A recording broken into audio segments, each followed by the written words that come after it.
Salut les meilleurs, salut aux amis de la technoscience, content de vous revoir sur une nouvelle vidéo. Aujourd'hui, notre vidéo est consacrée à l'étude temporaire. Récemment, on avait déjà réalisé quelques vidéos sur le système du premier ordre. Par exemple, on avait déjà donné l'équation caractéristique, la fonction de transfert, mais aussi le schéma bloc. Toujours sur les systèmes du premier ordre, on a préféré introduire aujourd'hui l'étude d'un système du premier ordre, c'est-à-dire l'étude temporaire. Et pour cela, on a besoin de la sortie dans le domaine temporaire. On ne peut pas avoir directement la sortie dans le domaine temporaire. C'est la raison pour laquelle c'est nécessaire d'avoir la sortie dans le domaine de la place. Et pour cela, on avait déjà donné la fonction de transfert d'un système du premier ordre qui n'est rien d'autre que K sur taux P plus 1 avec K étant le gain statique du système et taux la constante du temps. Ce sont ces deux paramètres avec l'entrée qui sera communiquée par l'examinateur. Par exemple, réponse indicielle, réponse à une rampe. Si on a ces types de réponses, on pourra déterminer STP. Après cela, on va faire la décomposition en éléments simples et après appliquer la transformée inverse de la place. Parce que j'ai l'habitude de dire que pour quitter le domaine temporaire et aller dans le domaine de la place, il vous faut la transformer de la place. Mais dans le cas contraire, c'est-à-dire pour quitter le domaine de la place et aller dans le domaine temporaire, il vous faut la transformée inverse de la place. Donc, si vous nous le permettrez, on va essayer de commencer. Par exemple, euh, l'objectif c'est l'étude temporaire. OK? L'étude temporaire. Réponse à un échelon unitaire. Réponse indicielle. Bon, réponse indicielle, cela veut dire que tout simplement l'entrée E de t dans le domaine temporaire est à 1. Si l'entrée E de t dans le domaine temporaire est égale à 1, la transformée de la place de 1 est égale à 1 sur P. Unitaire, cela veut dire qu'on a 1. Mais si on n'avait pas précisé que c'est unitaire, par exemple, réponse à un échelon, réponse indicielle, au lieu d'avoir 1, on aura A, avec A appartenant à R. Bon, comme vous le savez, la fonction de transfert est donnée par la sortie sur l'entrée. Toujours, c'est la sortie sur l'entrée.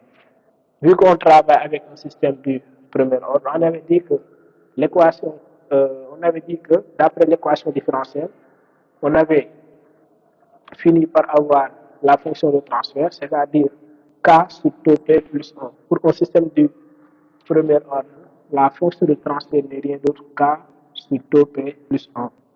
OK? Bon, l'objectif c'est d'avoir S de P en fonction de H de P et E de P. On tire S de P en fonction de H de P et E de P. On connaît la fonction de transfert, c'est K sur taux P plus 1. H de P, E de P, c'est l'entrée, c'est égal à 1 sur P. On pourra remplacer E de P par sa valeur et H de P par sa valeur, ce qui nous permet d'avoir K sur taux P plus 1 multiplié par 1 sur P. Ici, on a S de P égale à K sur taux P plus 1 multiplié par P. Bon, si on a ceci, on va essayer de faire la décomposition en éléments simples. Parce que l'objectif, c'est de retrouver l'original de S de P. Parce que S de P, c'est dans le domaine de Laplace. Nous, on va retrouver S de T, c'est-à-dire dans le domaine temporaire. Parce qu'on n'a pas de formule spécifique pour K sur taux P plus 1, à part utiliser le tableau. Mais nous, on va déterminer ça sans utiliser le tableau. Et pour cela, on va passer par décomposition en éléments simples. C'est-à-dire, d'après nos cours sur transformé de la place. Si on a ceci, on peut le... C'est égal à A sur B plus B sur taux P plus 1. Avec A et B appartenant à R. OK? Pour déterminer A, il y a plusieurs méthodes. Mais nous, on a préféré de passer par les limites. On dit que A, c'est égal à la limite quand P tend vers 0 de K sur taux P plus 1.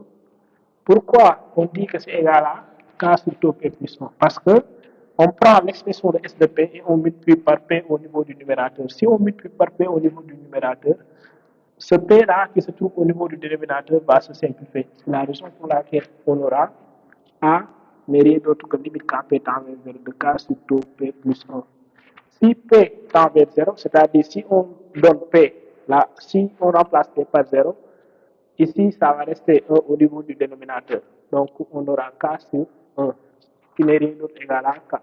Finalement, on dira que A égale à K, n'est-ce pas? Pour notre première valeur, on a arrivé à montrer que A égale à K. Pour B, on fait la même chose. On dit que B, c'est égal à la limite quand P tend vers moins 1 sur taux. Pourquoi moins 1 sur taux? Pour avoir moins 1 sur taux, il suffit de déterminer la racine, c'est-à-dire poser que taux P plus 1 égale à 0. Si taux P plus 1 égale à 0, vous aurez P égale à moins 1 sur taux. Ok, on a P tend vers moins 1 sur taux de K sur P. Si on remplace P par moins 1 sur taux, après avoir multiplié par l'inverse, on aura moins K taux. Donc, B égale à moins K taux. Si on remplace K, A par sa valeur et B par sa valeur, on aura K sur P moins K taux sur taux P plus 1. Si on factorise par K, on aura K facteur de 1 sur P moins taux sur taux P plus 1. OK? Bon, l'objectif c'est d'avoir des transformes de Laplace spécifiques, c'est-à-dire on sait que la transforme de Laplace de 1 égale à 1 sur P, la transforme de Laplace dx au moins A t n'est rien d'autre que 1 sur P plus A. Ici, on va factoriser par taux au niveau du numérateur et au niveau du dénominateur. Si on factorise par taux, on aura 1 sur P plus 1 sur taux. OK? K facteur de 1 sur P. On sait que la transforme de Laplace de 1 égale à 1 sur P, ça on connaît. Ça aussi on connaît parce que c'est 1 sur P plus 1 sur taux. Si on pose que A égale à 1 sur taux, c'est égal à la transforme de Laplace d'expo moins AT. N'est-ce pas? Ici, quelques rappels. La transforme de Laplace d'expo moins AT égale à 1 sur P plus A. Bon, la transformée inverse qu'on doit utiliser ici. On sait que la transformée inverse de S de P égale à S de T. C'est la raison pour laquelle j'ai écrit S de T directement. Mais vous devrez comprendre que la transforme de Laplace de S de T égale à S de P. La transformée inverse de S de P égale à S de T. C'est la raison pour laquelle on a S de T égale à la transformée inverse de S de P, que j'ai précisé, égale à K, parce que K est une constante, on peut sortir la constante. Transformée inverse de 1 sur P, c'est égal à 1, mais pour le moment, j'ai mis seulement 1 sur P, moins K, la transformée inverse de 1 sur P plus 1 sur taux. Bon, vu qu'on n'a pas assez d'espace, on a continué ici. On dit que S de T égale à la transforme inverse de K sur P moins K, la transforme inverse de 1 sur P plus 1, P plus 1 sur taux. La transforme inverse de 1 sur P égale à 1. OK? La transforme inverse de 1 sur P plus 1, plus 1 sur taux égale à expo moins T sur taux. OK?